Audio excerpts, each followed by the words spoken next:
Racist woman pointed, loud and certain, accusing a black teen in a wheelchair of theft. The room froze, eyes turned, silence thickened. But before shame could swallow the boy whole, Big Shaq stepped in. No shouting, no need. His presence alone rewrote the moment. The woman's confidence cracked, the crowd shifted, and what started as humiliation turned into a reckoning. She thought no one would stand up for him. She didn't expect Big Shaq to roll in with the truth. Before we deep dive into this interesting story, subscribe to our channel, and tell us where are you watching from. Share in the comments below.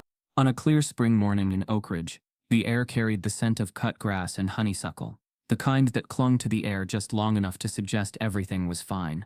Sycamore Street ran straight through the heart of the town, its sidewalks lined with trimmed hedges, neatly painted fences, and porch swings that barely creaked anymore. It was the kind of place where the mail was on time, the dogs were leashed, and everyone waved just enough to seem polite, just enough to keep from having to look too closely. Yet under the sunlight and freshly swept driveways, a quiet tension pulsed like an undercurrent beneath still water. Oak Ridge wore its civility like a starched collar, crisp, formal, and suffocatingly tight.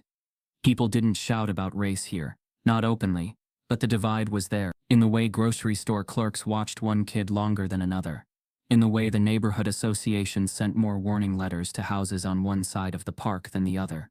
The town's peace was practiced, not natural, and everyone who lived in Oak Ridge knew which lines not to cross.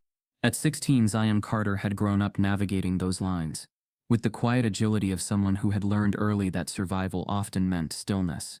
His wheelchair rolled gently across the pavement as he pushed himself toward Chambers Market, his usual afternoon stop. Zion was the kind of teen people described as well-mannered and respectful, with a tone that carried both compliment and surprise. He had large, thoughtful eyes and a mind that pulsed with invention.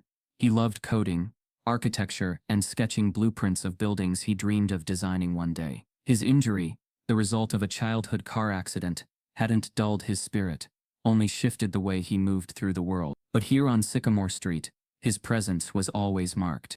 People watched Zion, not overtly, not rudely, but always. And nowhere was that more apparent than in the gaze of Mrs. Geraldine Brooks. She stood on her porch that morning, wrapped in a pale blue cardigan despite the sun, holding her dog leash in one hand and a fresh copy of the Oak Ridge Daily in the other. Her eyes narrowed as they followed Zion down the sidewalk. Geraldine had been in this town longer than the paint on most mailboxes, and she wore her seniority like a badge.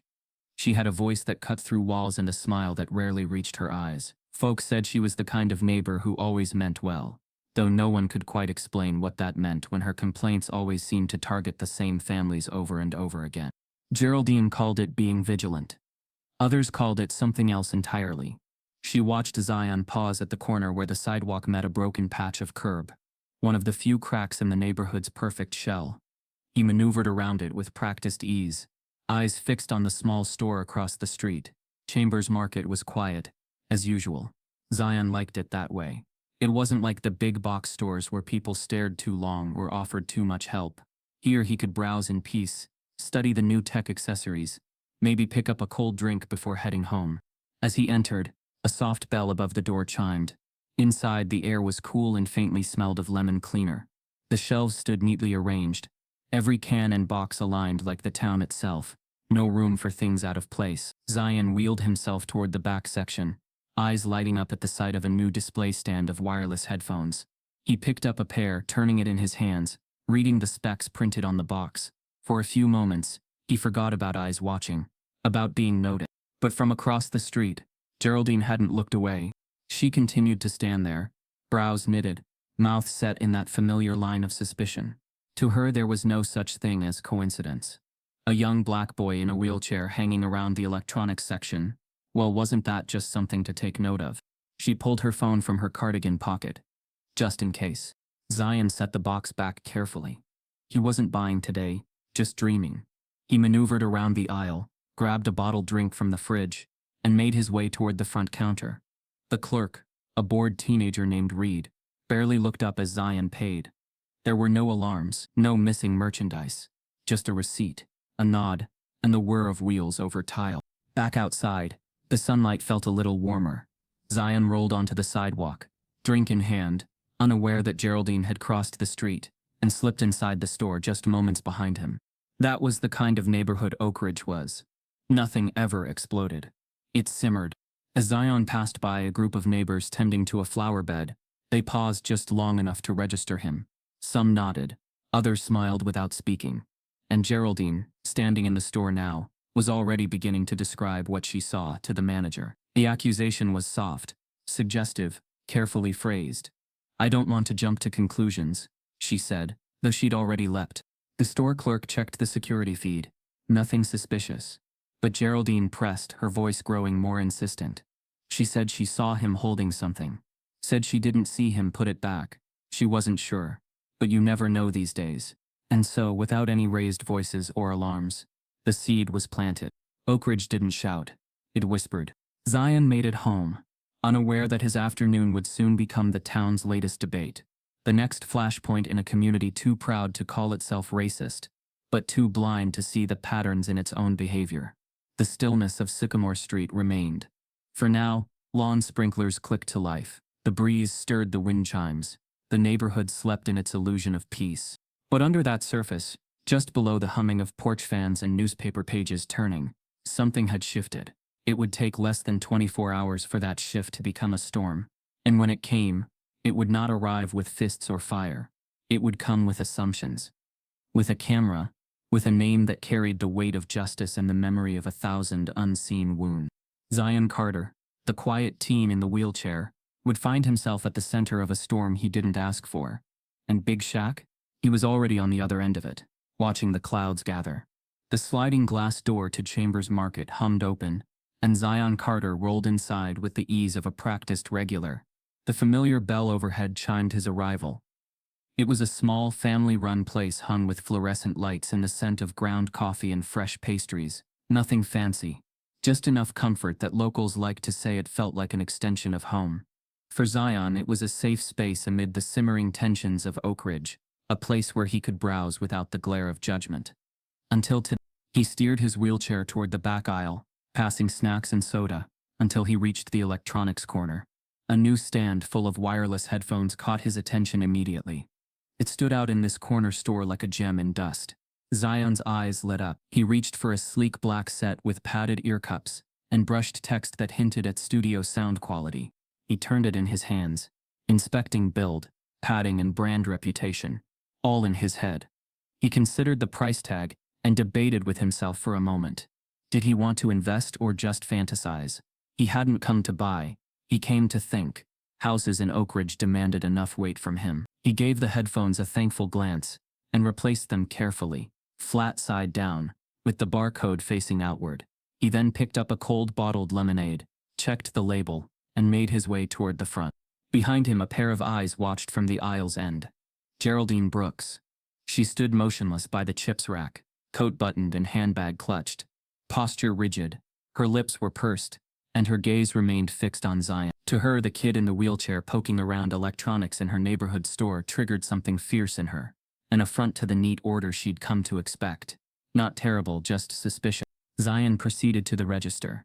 The cashier, a 20-something kid named Reed, glanced up with polite neutrality, scanned the lemonade, handed Zion the total.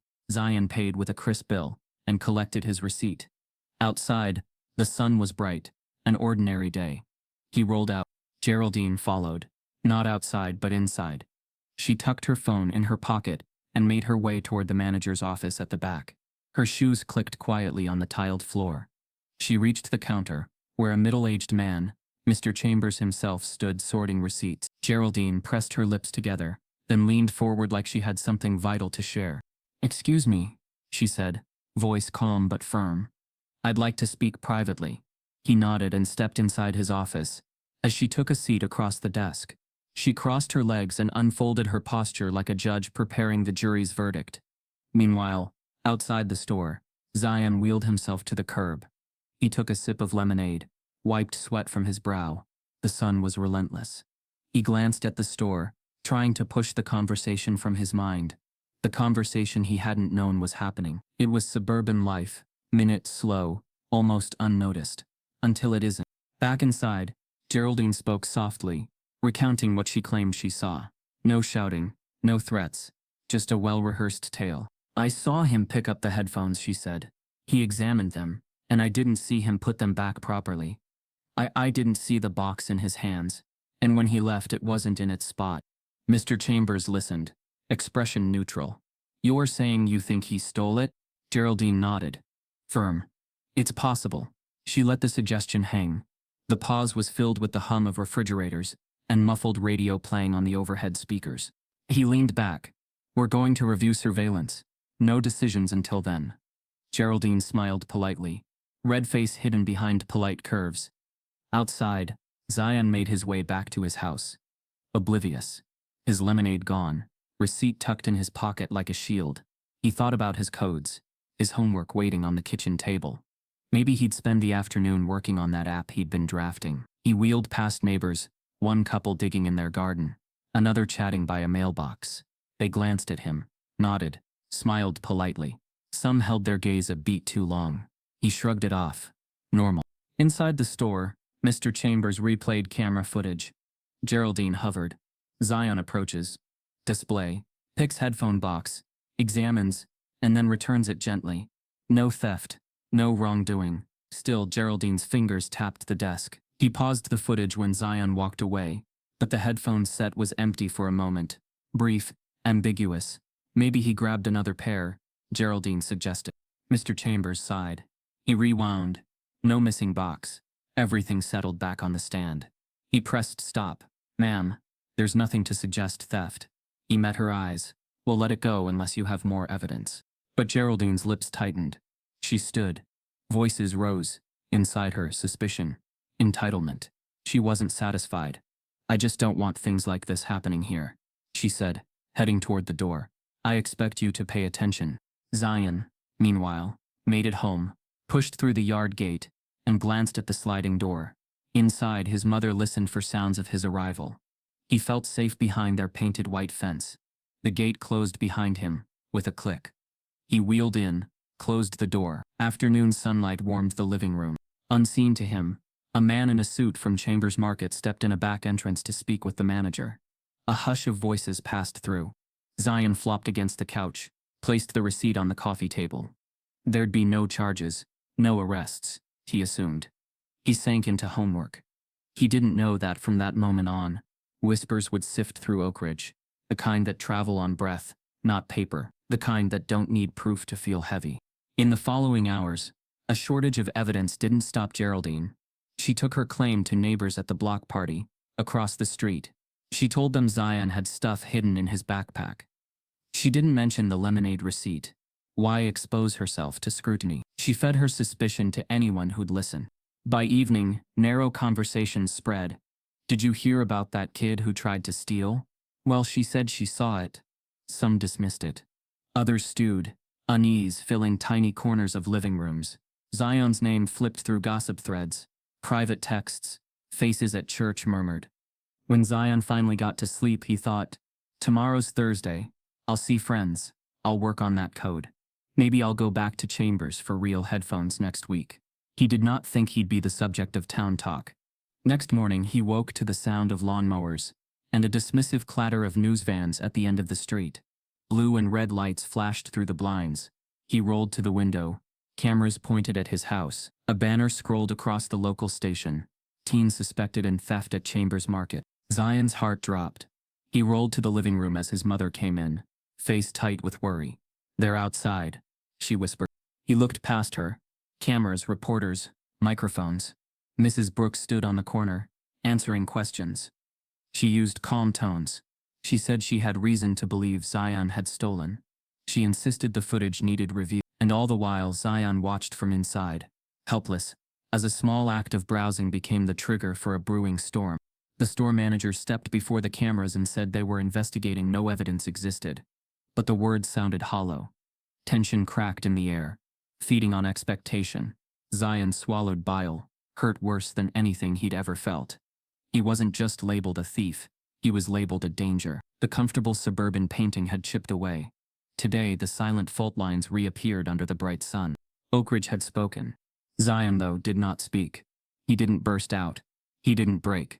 He watched quietly, because he'd learned that the world would only see what it wanted, until forced to face the truth. He let the murmurs build, until someone came who could unsettle the pattern. Somewhere beyond the crowd, a different tension sparked, a different watchful eye from a figure known by millions, but about to be known for something far greater: empathy in action, presence over performance. The scene was set, a young man wrongly accused, a community divided, and a storm coming, not with violence, but with exposure, presence, and truth. No dramatic confrontation yet, just a small personal defamation unfolding in daylight. A pattern repeating but now caught in a lens. And something inside Zion clenched into resolve. He wouldn't let this define him. He'd survive this. Because the hardest battles are often fought in stillness. And today was just the beginning. The morning after the incident at Chambers Market, the whispers began before the coffee finished brewing in most Oak Ridge kitchens. Zion Carter's name slipped between sips and over picket fences, passed along not with shouts but with raised eyebrows, and the deadly calm of suburban suspicion. The version of the story changed subtly each time it passed hands. In some versions, Zion looked like he was up to something. In others, he was seen hiding things, or acting nervous. No one outright said he was guilty. They didn't have to. It started with the local Facebook group, Oak Ridge Watchful Neighbors. A post appeared around 8 a.m., made by Geraldine herself, concerned about a situation yesterday at Chambers. A young man acting suspiciously was seen in the electronics section. I didn't want to jump to conclusions, but I felt compelled to report it. We must remain vigilant to protect our community. No names, no direct accusations, but Oak Ridge wasn't a big town. People knew who she meant. The post picked up traction immediately. Likes, hearts, and comments flooded in. Good on you, Geraldine. We have to watch out for this stuff. I saw him once hanging around the park bathrooms. Seemed sketchy. Where were his parents? The vague racism tucked inside polite grammar passed through town like a breeze sweeping dust from shutters. And before noon, a small group had gathered outside Chambers Market. Not a protest, not a rally, just curious eyes pretending they had errands, lingering near the windows, hoping to see something. Inside the store, Reed, the young cashier who'd rung Zion up, stood near the counter, glancing nervously outside. He wasn't used to being the center of town gossip, but today he had a front row seat. As more people trickled in and out, Geraldine returned, now with an air of validation. She didn't raise her voice or gloat. She simply stood by the front display with her arms folded, watching the door. It was around noon when Zion returned. Unaware of the rising tide, he'd come to retrieve a notebook he thought he left near the drink fridge. As he rolled in, the chime above the door seemed louder than usual. Heads turned. Geraldine narrowed her eyes. Conversations hushed. Zion noticed the silence first. Then the way everyone stared, not like yesterday. Today was different. Today they stared with expectation. Reed stepped forward hesitantly. Hey Zion, could I take a quick look in your bag? Zion froze. Why? Just there were some concerns yesterday. And the manager said we're checking bags for a bit. New policy. No one checked anyone else. Zion replied. His voice was quiet, but it carried. Reed flushed. It's not like that. Just, it's been tense. Please? Zion's heart sank. He looked around. Every eye was on him. The room didn't feel safe anymore. It felt staged, like he was being cornered in a play he hadn't auditioned for. He unzipped his backpack slowly, methodically. Inside, 2 textbooks, a charger, and his spiral-bound sketchbook. Reed glanced inside, nodded awkwardly, and stepped back.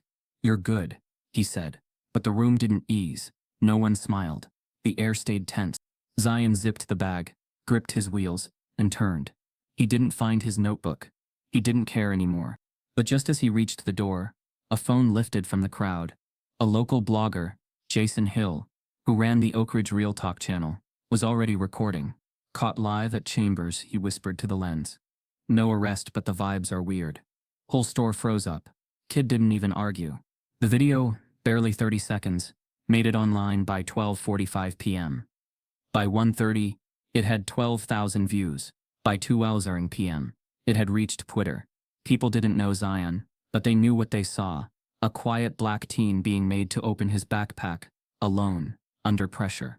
Half the comments cried racism. Half insisted the store had a right to protect itself. The word suspicious returned like a haunting refrain. Zion's phone buzzed constantly. Messages from classmates, some supportive, some confused. None comforting. He sat alone in his room, the blinds closed, laptop open, trying to shut it all out. But his name had become a topic. His image, a still from the video, eyes lowered, bag half open, circulated faster than he could refresh the screen. By the time his mother returned from her shift and saw the comments, her face paled. "They're making you out to be some kind of threat," she whispered, horrified. She tried calling the store manager, but no one picked up. Zion couldn't breathe. Not deeply. He rolled away from the desk, down the hall, and out to the front porch. He needed air. But even the porch felt unsafe now, too open, too exposed. A neighbor walked by and didn't wave. Another crossed the street to avoid passing in front of the house. The lemonade he'd bought yesterday still sat half empty by the windowsill, now warm and untouched. He tried to hold it in, to blink it back, to hold his face steady the way his mother always said was wise. But he couldn't. And there, on the porch, where no one bothered to ask him what happened, where every eye cast him as either martyr or menace, Zion broke down. His hands covered his face. His chest heaved in shallow waves. The tears came fast, hot and shattering, and he cried not just because he was accused, but because deep down, a part of him feared this day was always coming. It wasn't the accusation that hurt most. It was the validation it received. The ease with which his innocence was questioned. The way the crowd didn't need evidence, just a story that fit their expectation. The shame didn't come from guilt. It came from helplessness, knowing no matter how quietly he moved, how respectfully he spoke, how careful he was, he could still be pulled into the eye of suspicion with nothing but a look. That evening, a national news account reposted the clip with the caption, "Disabled teen humiliated after false theft claim. An Oak Ridge incident." The exposure grew. More opinions. More outrage. More denial. But Zion remained where he was. Quiet, hurting, and unsure if he'd ever be seen for who he truly was again. In another city far away, a man watched the footage in silence. A man whose size, fame, and success had never protected him from the same kind of gaze. He leaned forward, eyes narrowing, heart aching. He had seen enough. It was time. Big Shaq stood up from his chair and told his team, "Get the car. I'm going to Oak Ridge." The chain of whispers had grown into a storm, and now, someone with a different voice was about to answer it. The sun was beginning to drop behind the skyline in Atlanta, when Shaquille O'Neal, Big Shaq to the world, stepped out of a commercial shoot and into the quiet of his dressing room. The air conditioning buzzed softly, cooling the sweat still clinging to his brow. His phone buzzed on the table, a relentless stream of notifications, from a group chat that rarely held his interest. But something about the energy felt off, more rapid than usual, more urgent. He tapped the screen and opened the thread. A link. A video. No context. He pressed play. It was the now infamous footage from Oak Ridge, a grainy, silent clip of a black teen in a wheelchair, surrounded by suspicion in a quiet neighborhood store. The pause before he opened his bag, the tension on his face, the way the cashier flinched slightly, as if expecting trouble that never came, and then the moment when the boy, young, defenseless, closed his bag again, stared blankly at the room, and rolled away without saying a word. Shaq didn't blink. He watched it again, and again. He didn't see a stranger. He saw himself. Not just in the boy's skin, or the way his posture stiffened against pressure. It was in the silence, that practiced quietness. Black men learn when the world reads fear into our breath. The restraint we master to avoid becoming a threat in someone else's story. Shaq remembered being 17 and stopped outside a record store in Baton Rouge, because he was tall and black, and walking too slowly. He remembered his mother's voice, Lucille, with her tired hands and sharp spirit, telling him, "Don't give them a reason. Just be the reason they have to think. Live." And now here was another kid, carrying that same burden. Shaq looked up. His reflection stared back from the mirror, taller now, grayer at the edges, weighed with success. But some echoes don't fade with fame. He reached for his coat. His assistant knocked lightly on the door. "Car's here to take you to the next event, Shaq." He didn't respond right away. Then, slowly, he turned. "Cancel it." She blinked. "Excuse me? I'm not going to the charity gala," he said. "I'm going to Oak Ridge." That night, without a press release, without fanfare, Big Shaq left Atlanta behind and headed toward a town he'd never visited before but felt like he'd known his whole life. He didn't call ahead, didn't alert media, Didn't even tell Zion's family. The GPS guided him southward, through winding roads and faded billboards, past towns that held on to old histories with too much pride and not enough memory. As the SUV glided down the interstate, Shaq's mind retraced his own map of injustice. Moments he'd buried beneath games, awards and wealth.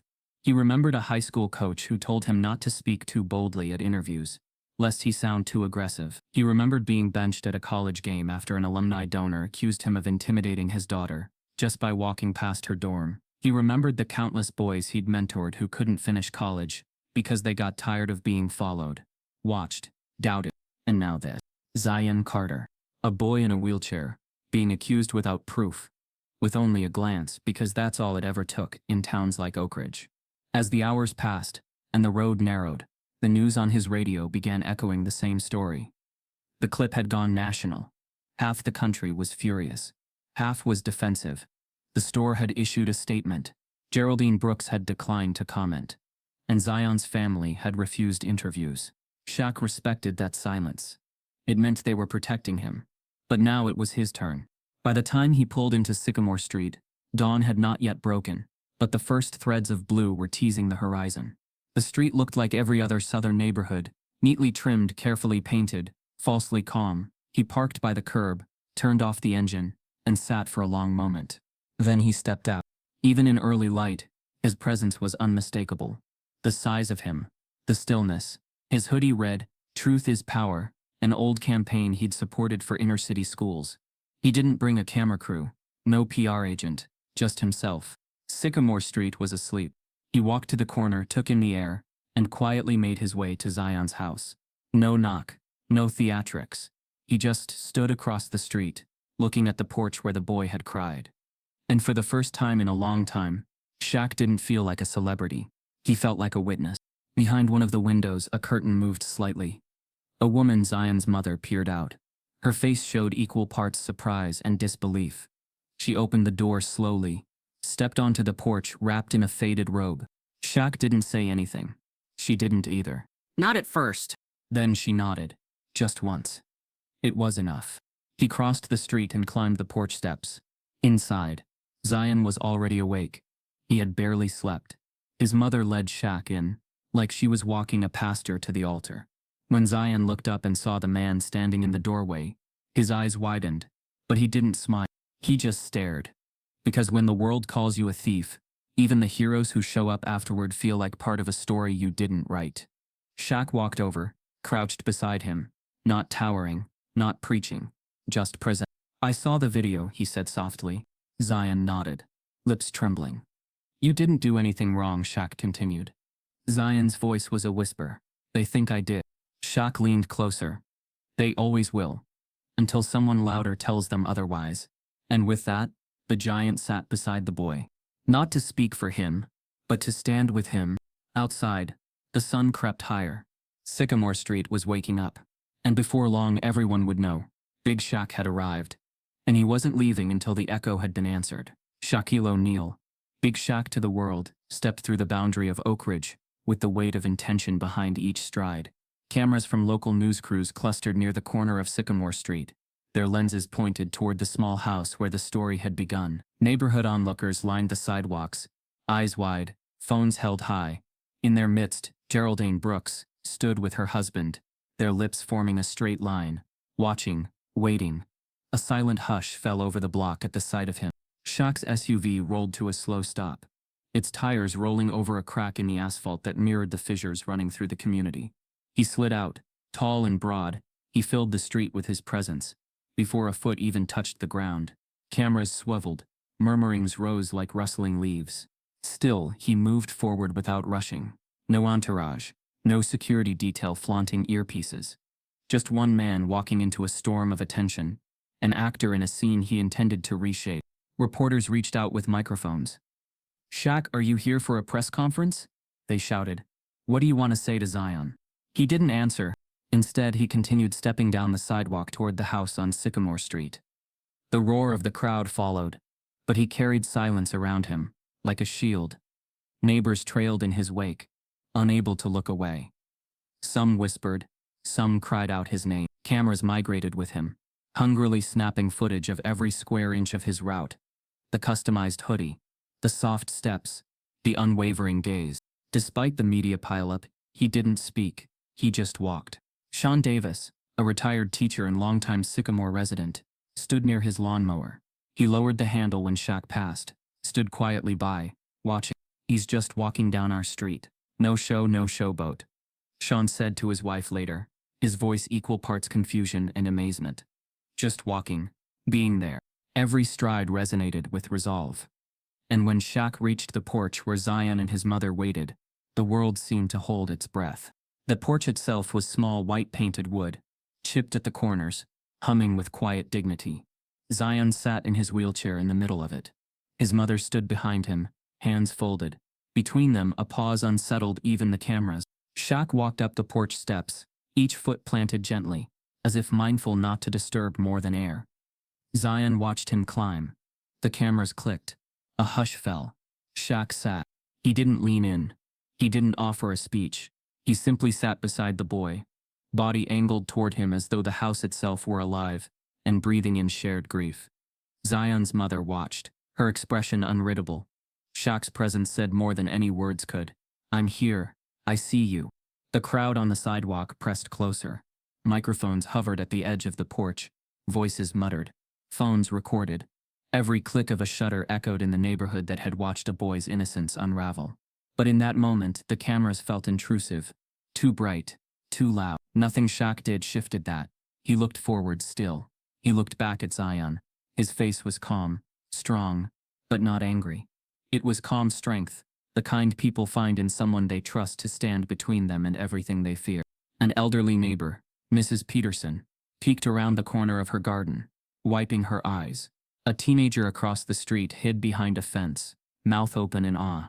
A local reporter adjusted his mic, uncertain whether to ask a question. And everywhere, Oak Ridge residents paused their routines, mowing lawns, walking dogs, dropping off mail, and turned to watch. After a long moment, Shaq reached into his coat pocket and pulled out a small gift, a spiral-bound sketchbook, embossed with subtle gold lettering. No microphone, no fanfare, just a symbol. He placed it gently on Zion's lap. Zion's mother gasped. Zion looked down at it. He opened the cover. Inside, on the first page, was a simple message in Shaq's handwriting. Your story matters. Beneath it, a small drawing, a towering figure, offering a hand to a smaller one by his side. Zion's breath caught. Shaq didn't speak as Zion closed the book and looked up. Instead, he started to roll forward. Cameras rushed closer. Shaq placed a firm, gentle hand on Zion's shoulder, an unspoken promise. Then he stood and stepped off the porch, gesturing to his team, enough here for now. He walked back down the steps, toward the cluster of cameras and crowds. A teenage girl pressed a tablet to him. Shaq, what now? She asked. He didn't give a stock response. He didn't talk charges or deflections. He simply said, I'm staying. He walked past the reporters and into an SUV parked nearby. Doors closed. The engine started. As the SUV pulled away, he opened the window and said, I want the truth. Inside the truck, Zion's mother came to the porch door. She placed a hand on Zion's shoulder again. He opened the sketchbook one more time, tracing the words, Your story matters. He looked at the drawing and understood. The giant had left something bigger than a gift. He'd left a promise woven in calm resolve. Down the street, Geraldine Brooks watched from her front steps. Her husband's hand rested on her shoulder. The cameras had moved on now, but the weight of witnessing remained. She drew in a slow breath, collared by guilt or pride or both. A neighbor tapped her shoulder. Could she say something? Apologize? She nodded, though nothing came out. The symbolism of that afternoon rippled beyond the cameras. By dusk, stories had already turned in local headlines. Shaq shows up to support teen. No talk, just solidarity. Social media flooded with stills of the two figures seated together, one huge, one small, but united. A combination of raw emotion and raw compassion. By evening, news outlets highlighted the moment. The sketchbook, the hand on shoulder, the unspoken resilience. Some commentators said this would change the conversation. Others hedged. But everyone agreed. This was more than a photo op. It was a statement. Zion shut his eyes that night. The page with Your Story Matters folded out before him on his lap. That sketchbook never left his hands. It wasn't a prop. It was a sign. And somewhere in Oak Ridge, houses that had once called themselves neighbors still lined up for safety in numbers. Something shifted. Not loudly, but undeniably. A stillness. A pause. A reckoning. Where cameras had once fueled the storm, presence had begun to calm the waters. And for Zion Carter and Oak Ridge, and the country watching, daytime had become the backdrop for a change that demanded quiet strength, presence over words, sincerity over spectacle, and solidarity over silence. This was why Shaq had come. This was what he left behind. And this was only the start. The quiet that had settled over Oak Ridge in the wake of Shaq's visit was unlike anything the town had known before. It wasn't peaceful. It was expectant, charged, like the moment just before a storm returns. Conversations were quieter now, less self-assured. The neighbors who once buzzed with speculative certainty now walked slower past the Carter home, eyes down, questions behind every blink. Zion had barely slept since Shaq's visit. The sketchbook still lay beside him, every page untouched except the first. He hadn't dared write in it yet. That page, "Your story matters," had become a kind of compass, though he still didn't know which direction it pointed. The cameras were mostly gone, but Zion knew the silence that followed wasn't peace. It was the kind of quiet people kept when they were waiting for things to go back to normal, without ever admitting what normal really was. His mother, Lenora Carter, had gone to bed early that night, exhausted. The pressure of defending her son, shielding him from a world that twisted perception into accusation, had taken a toll. Zion stayed in the living room, the curtains drawn just enough to let in the porch light. He stared at the shadows on the walls, fingers idly flipping the sketchbook's pages. Then came the sound. A soft shuffle. Something slid under the front door. Zion turned, wheels creaking against the hardwood floor as he approached. A folded envelope sat on the welcome mat inside the house. Plain, unmarked. No name. No return address. He picked it up carefully and turned it over in his hands. The handwriting was jagged, written in black ink with a kind of nervous haste. He opened it and pulled out a single page. The message inside was brief, but every word burned. "I saw what really happened. I was in the stockroom near the exit." Geraldine slipped the headphones into her purse after Zion left. "I didn't say anything because management told me not to. They said it would damage the store's reputation. Said it was better to stay quiet. I'm sorry, I had to speak now. I couldn't live with it." There was no name at the bottom, just a shaky initial. Zion's fingers trembled. He read it twice. Then again, his breath caught in his throat. This wasn't just vindication. It was a twist no one had expected. Not just a wrongful accusation, but a deliberate cover-up. A betrayal hidden behind store shelves and polite apologies. Zion wheeled himself back to the couch and stared at the letter in his lap, the porch light glowing faintly across the ink. He didn't wake his mother. Not yet. He just sat there, letting the truth settle into the hollow spaces where doubt had lived. Across town, in a modest one-bedroom apartment above the Oak Ridge laundromat, Jameson Jem Walker sat at the edge of his bed, biting his thumbnail and watching the streetlights flicker.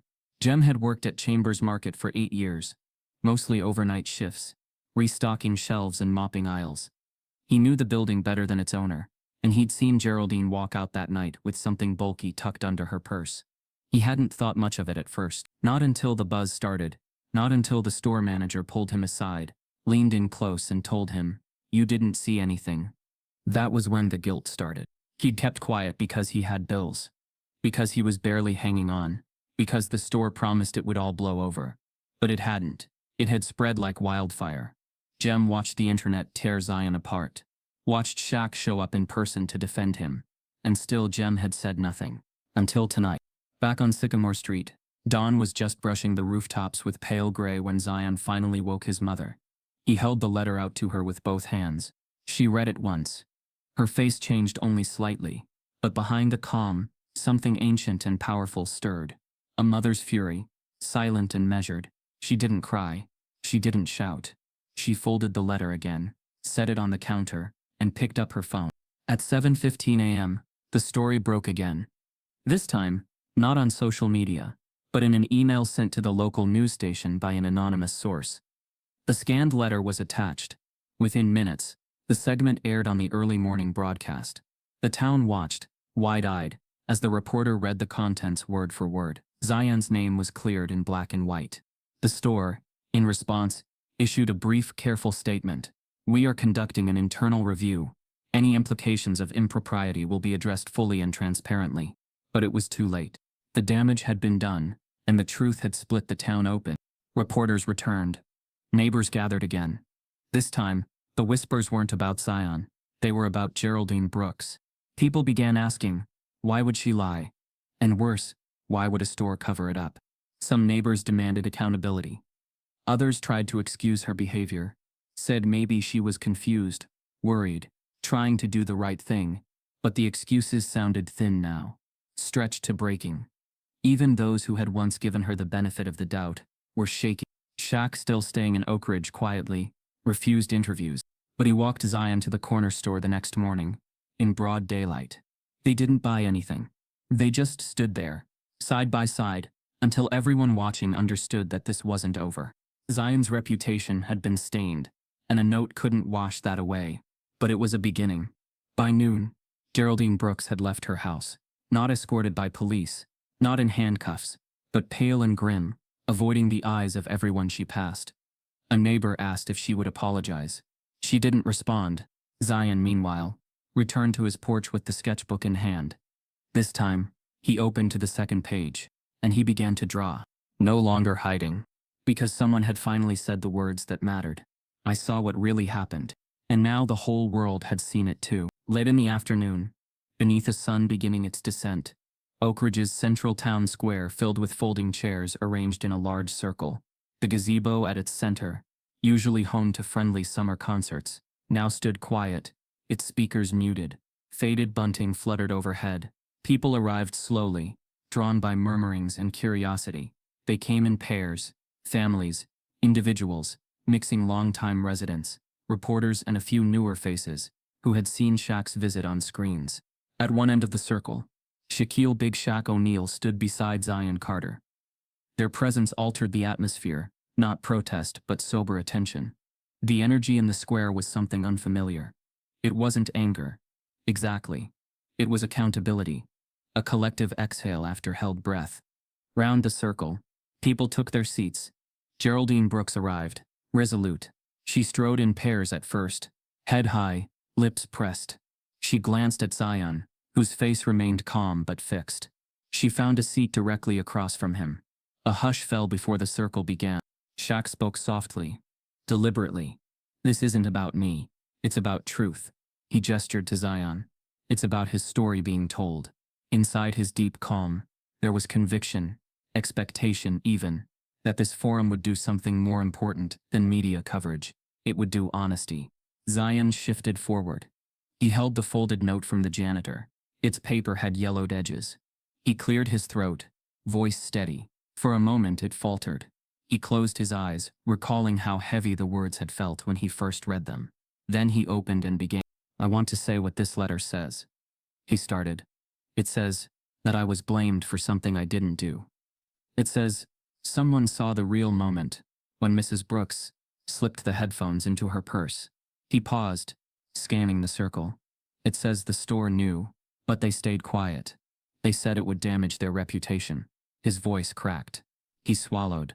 And I cried that night, because I couldn't make people believe me. He raised his head. This letter gave me a voice. Quieter voices echoed across the square. Murmurs shifted from uncertainty to gravity. Shaq reached out and placed a comforting hand on Zion's shoulder. Zion straightened. Shaq spoke again. Sometimes being wrong isn't the worst thing. Not owning it is. He looked at Geraldine. Yes, wrong was made. But you're here, and that's what matters now. His tone was never harsh, just firm, like a teacher who expects attention. An older man in the circle lifted his hand. Shaq nodded. May I ask why you're here, Mrs. Brooks? The man said. Geraldine's lips twitched. I know what I said. She took a breath. The square seemed to hold its breath with her. I thought I saw something, and I wanted to protect our store, our neighborhood. Her eyes dropped. But I didn't. I was wrong. She stopped, paused, and then looked up at Zion. I'm sorry. Her words came without theatrics, quiet, direct, human. Some stared, some blinked, some felt relief. But no applause broke immediately. Shaq spoke, again gentle. Apology means nothing unless followed by action. He looked at him. What will you do now? Geraldine swallowed, shifting in her seat. She glanced at Zion, then at others. I will step down from the homeowners board. I will work with Chambers Market to create inclusivity training for staff and neighbors. She paused, voice steady. And I will volunteer with Zion's community program. The crowd reacted with soft applause and nods, tentative hope blossoming. A local pastor stood. This community has been shaken, but not all truth needs a storm. He closed his eyes briefly. It needs the courage to own what's hidden. Shaq leaned forward. I asked for this circle because I wanted Oak Ridge to speak its mind, after seeing and hearing and feeling what happened. This is truth, not performance. He looked at Zion. You led this. Zion's mother, seated beside him, nodded, voice wavering. It's easy to say sorry from far away, but being here, it shows a willingness. She gently reached for Zion's hand. He needs more than words now. Across the circle, the store manager, Mr. Chambers, stood slowly. He hadn't said much, until now. We failed Zion, he admitted. We protected our image, not our people. That was wrong. He unfolded a prepared statement. Chambers Market will fully reimburse Zion for any emotional harm, donate to programs for disabled youth, and host ongoing training on unconscious bias. His company logo barely visible on his shirt. He looked vulnerable, corporate at last, human. Murmurs of approval swept around the circle. An edge of suspense remained. No one shouted, no fist slammed, but the weight of what had been held and confessed filled the space. Change was in the air, but not finalized. Reconciliation was in motion, but not complete. Shaq took one long look at each person in the circle. Thank you for showing up, he said. Not as celebrities or victims, but as people capable of correcting a wrong. He gave Zion's shoulder a light squeeze. Oak Ridge did this. Not me. Afterward, the circle disbanded. There were no victory chants, no press statements, just conversations, low, reflective. A neighbor helped another gather chairs. A mother guided her children away, whispering. A few reporters scribbled quick notes. Zion wheeled off toward home, the sketchbook in his lap.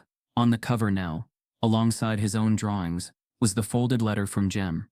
It rested inside, a reminder that suffering didn't erase truth, but that truth sometimes waited for courage. At the edge of the square, Geraldine spoke with Shaq. She wiped tears from her eyes. Thank you for giving me a chance, she said, voice soft. Shaq smiled. Accountability isn't containment. It's opportunity. As Shaq walked away, Zion's mother called out, Thank you. He paused, nodded, and waved, then left quietly. Twilight coated Oak Ridge in muted hues. Streetlights began to glow. The circle had ended. A reckoning had taken place. But still, no injustice had been legally punished. No courtroom, no arrest. Only promises, acknowledgments, unity and vulnerability. Above all, no one yelled case closed. Instead, Oak Ridge embraced what had been broken and began rebuilding not just a narrative, but a fabric of trust. And Zion rolled home with the certainty that some battles are won in truth spoken aloud, and some enmities dissolved in forgiveness earned step by cautious step. The reckoning wasn't the finish line. It was the road's first true turn. And for everyone in that circle, the journey had just begun. The hush that followed the public reckoning lingered like a curtain drawn between what happened and what it meant. Oak Ridge's streetlights glowed softly, guiding home those touched by the day's events. In Zion Carter's room, he sat beside his sketchbook and the letter that Jem had written. He stared at his wheelchair parked near the window, its tires still worn from the morning's tremors. The events of the day seemed less like closure and more like a key that had opened a deeper door, a door that led back into memory. As the night deepened, so did Zion's mind. He shut his eyes, and the quiet of his room became the stage for memories long kept in soft focus. 2 years earlier, the sun had been high that afternoon. Zion was only 14, playing soccer with neighborhood kids near the park. He raced past the goal, chasing the ball with sheer joy. When a car screeched around the corner, it sped toward him, brakes screeching, splintering the airscape with panic. He froze only for a heartbeat, then everything exploded. Glass, metal, his body thrown, his world turned white with pain. He woke in a hospital bed, surrounded by machines that beeped and sighed. His mother's face, drawn and tear-streaked, hovered above him. Even disoriented, he understood. His legs wouldn't move like they used to. His two hands closed around his mother's, and that was how Zion's life shifted. Not just physically, but in how he was seen. A wheelchair became his new wings. But it also marked him, invisibly at first, to the world outside. The memory blended into another. This one older, his father's face burning with injustice. 6 years before that afternoon at Chambers, his father, Marcus Carter, had been working late at a hardware store when a theft occurred. A clerk falsely accused him.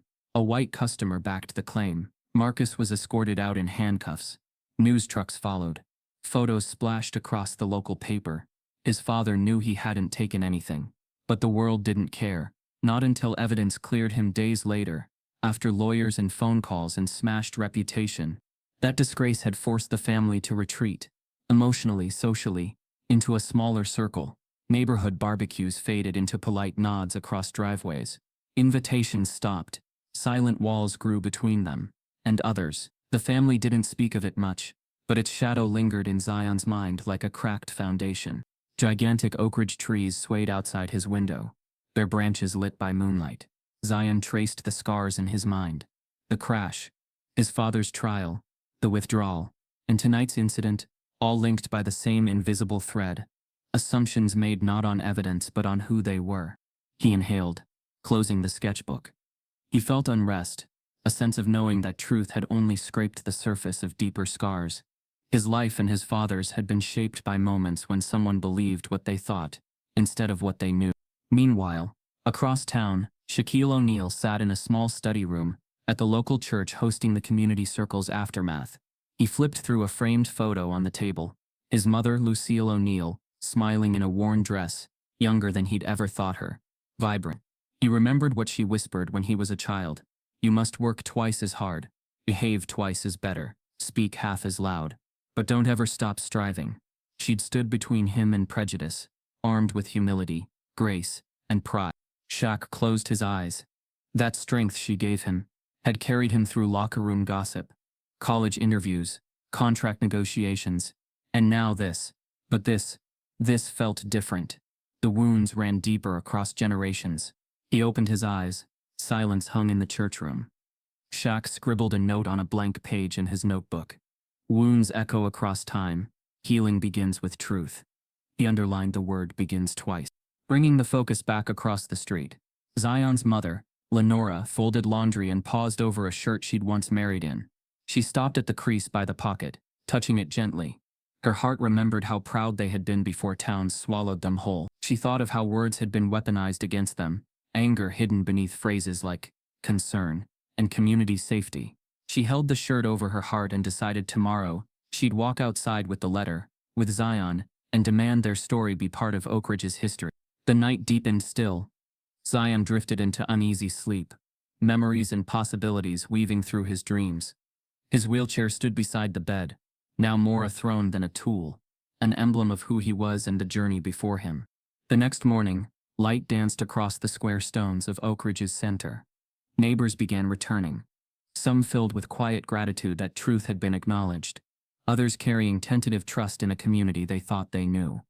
But beneath the renewed routines, something shifted. A willingness emerged to ask harder questions, a readiness to confront assumptions hidden beneath smiles.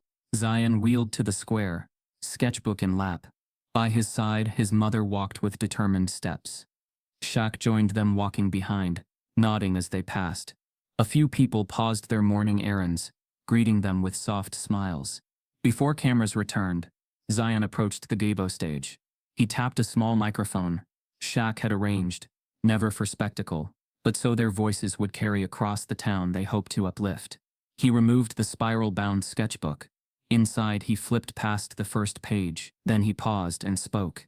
This community's wounds aren't new, he began, voice low but clear. My father, my accident, this all connects to truth hidden behind fear. He looked up. We're not just clearing my name, we're healing generations of hurt kept silent by courtesy. His words hovered in the air like a promise.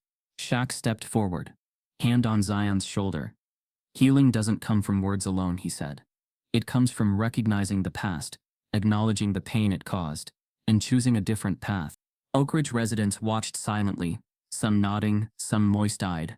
The neighbors heard generational echoes in Zion's story. Some faced fresh guilt. Others felt renewed clarity. No justice in court yet. No final chapter written. But Oak Ridge had begun its reckoning with truth and pain. Not just the final result, but the road ahead. Shaq looked at Zion. No cameras this time. Only sharing space. He mouthed, "You're doing it." And Zion breathed. He touched the sketchbook, and it felt like a map. A path forward carved by honesty and presence. Behind them, the sun rose higher. Shadows shrank. The day beckoned. The wound's legacy would take time to heal. But Oak Ridge, at last, had acknowledged its depth and taken the first steps towards something stronger, kinder, and more honest. And Zion, the boy who'd learned to live with care navigating his world, would now help guide it wheel, sketchbook, voice, and all, into a future shaped by memory. And the morning air in Oak Ridge had taken on a different texture. Still quiet, still orderly, but something in the silence now felt earned, not imposed. For the first time in weeks, Zion Carter's name wasn't being whispered in alleyways or muttered in supermarket aisles. It was being spoken openly, not as a scandal, not as a headline, but as a symbol of something deeper, how fragile peace had been, and how powerful truth could become when spoken without apology.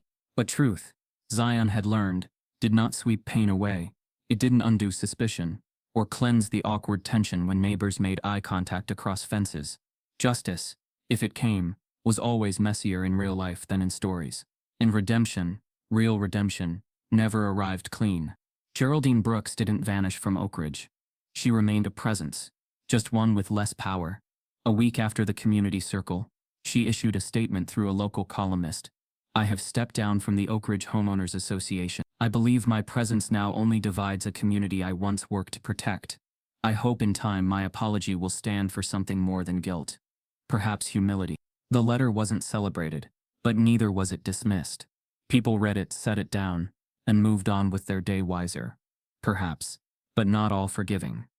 A few of her neighbors continued waving to her. Others turned their backs entirely, and Geraldine for once didn't chase resolution. She tended her roses, answered her door less, and spoke only when spoken to. Chambers Market wasn't spared either. The truth of the cover-up had landed hard.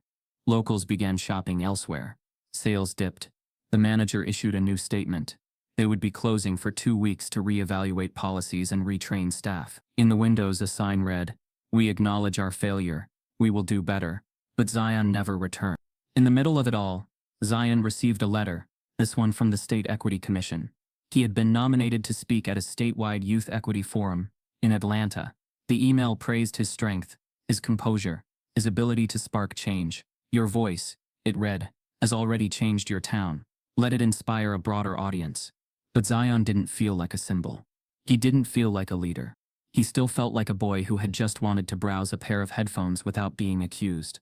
He read the letter once, twice, then folded it quietly and set it on his desk. That night he didn't talk about it with his mother. He didn't announce it to friends. The next morning, he typed a reply, "Thank you for the invitation. I'm honored, but I have to decline. I need time. I want peace more than spotlight." It was the truest thing he could offer. When Shaq heard about Zion's decision, he said nothing at first. He simply asked to meet him at the basketball court behind Oak Ridge Middle School, the one that hadn't seen a full crowd in years. That afternoon they met under a wide blue sky. Zion rolled across the court, while Shaq bounced a ball absent-mindedly. No cameras, no crowd, just the soft rhythm of rubber on concrete. They didn't speak for a while. Shaq shot a basket. Missed. Shot again. Swish. Then he walked over and crouched beside Zion, resting one massive hand on the armrest of his chair. "You don't owe anyone a speech," he said. Zion looked at him quietly. Shaq continued, "People want you to be a torch. They see you lit a fire and think you have to carry it forever. But you don't. Sometimes the bravest thing is knowing when to stop walking and just sit." Zion nodded. "I don't want to be a lesson." Shaq smiled. "You already are. But you don't have to be the teacher." They sat on the edge of the court until the sun started dipping. Just two people, one massive, one young, sharing a peace they had both earned in different ways. Before they parted, Shaq told Zion something he hadn't said to anyone else. When I was your age, he said, my mom told me not to fight every battle. She said, some battles are there to remind you of who you are, not to prove who you are. This one, you remembered. And that's enough. Zion looked out over the court, his thoughts stretching far beyond the fences of Oak Ridge. There were still scars visible and not. Still hesitations in every hello. But there was also space now. Space for breath, space for silence, and space for something new to grow. Justice had not arrived in uniform or court order. But truth had found its place. And dignity, quiet, unshakable, was finally his to keep. The late spring afternoon in Oak Ridge felt unhurried, as if the town itself had exhaled after weeks of tension. Sycamore Street stretched quietly under dappled sunlight. The sidewalks, once buzzing with whispers and cameras, had returned to their everyday calm. Kids rode bikes, neighbors nursed iced tea, curtains lifted in small houses, offering glimpses of ordinary life. It was as if the entire town had collectively decided to rediscover stillness. Zion Carter's home, tucked just 2 doors down from the square, sat modestly but solidly behind a neatly trimmed hedge. Its front porch bore a small wooden bench, paint chipped near the edges from years of weather. The porch light hung above the door, its glass tinted amber when lit. That light had never been more than a fixture, until now when it had come to symbolize safety, presence, and quiet victory.